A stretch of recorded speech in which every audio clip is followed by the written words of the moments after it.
Bienvenue au podcast quotidien Gurucule Prep du 11 septembre. Mise à jour 1, jour important.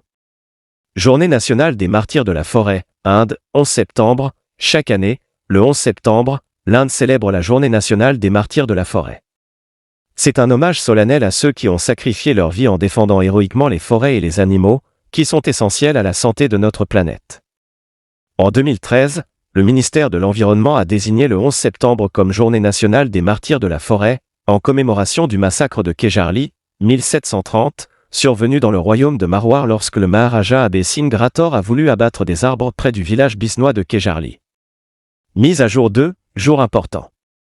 Patriot Day, États-Unis, 11 septembre, le Patriot Day, également connu sous le nom de Journée nationale du service et du souvenir, est célébré chaque année le 11 septembre. Ce jour commémore les victimes et les héros des attentats d'Al-Qaïda en 2001 contre le World Trade Center à New York et le Pentagone en Virginie. Il a été établi en 2002, un an après que Vito Fossella a déposé un projet de loi à la Chambre des représentants des États-Unis le 25 octobre 2001. Il ne faut pas confondre ce Patriot Day avec celui d'avril, célébré le 3e lundi d'avril, qui commémore les batailles de Lexington et Concord en 1775. Mise à jour 3, accord.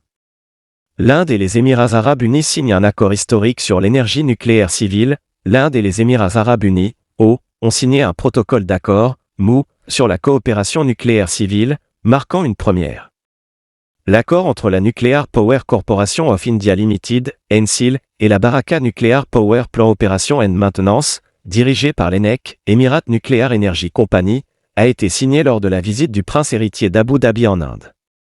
Ce MOU est le résultat de plusieurs années de discussions sur la coopération nucléaire entre l'Inde et les Émirats arabes unis. Mise à jour 4, livre. L'IIM Bangalore lance un livre présentant sa flore et sa faune, le 14 septembre, un livre sur la flore et la faune de l'Indian Institute of Management Bangalore, IIMB, sera publié. Le livre intitulé Exploring Nature, Flora and Fauna of IIM Bangalore sera lancé à la bibliothèque du Bangalore International Centre, BIC. Publié par Altrin Publisher, le livre est coécrit par le professeur G. Shenesh de la faculté de marketing de l'IIMB, Priya Venkatesh, fondatrice de The Naturalist School, et Kartikeyan S., naturaliste en chef chez Jungle Lodge and Resorts. Mise à jour 5, défense. L'armée indienne et l'IAF signent un MOU avec Gati Shakti Vishwavidyalaya pour renforcer les compétences logistiques. L'armée indienne et l'Indian Air Force ont signé un protocole d'accord avec Gati Shakti Vishwavidyalaya pour améliorer les compétences et les capacités des personnels en matière d'opérations logistiques.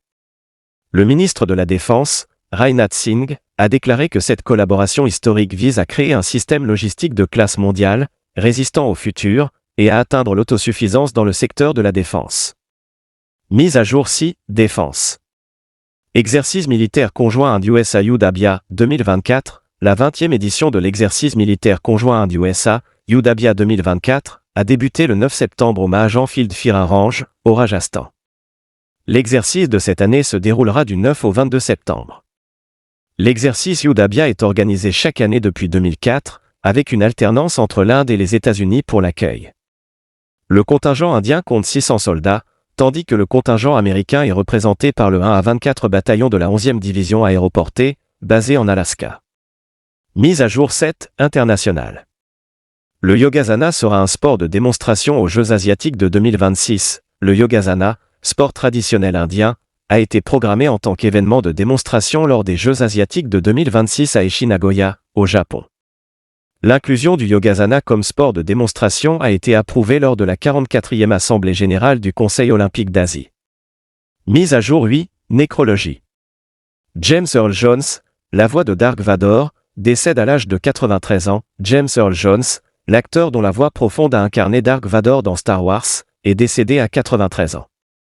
Jones a également joué le roi Mufasa dans Le Roi Lion de Disney et a eu une carrière longue et diversifiée au cinéma et au théâtre, notamment avec Stanley Kubrick dans Dr.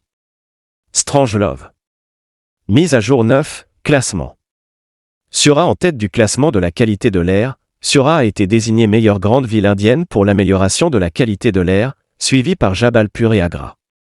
Le ministère de l'Environnement a décerné les prix National Clean Air City lors de l'événement Swachh Vayu Survekshan 2024 à Jaipur. Mise à jour 10, sport. Jannik Sinner bat Taylor Fritz pour remporter l'US Open 2024. Jannik Sinner a remporté son deuxième Grand Chelem de l'année, battant Taylor Fritz en finale de l'US Open 2024 en 3-7, 6-3, 6-4, 7-5.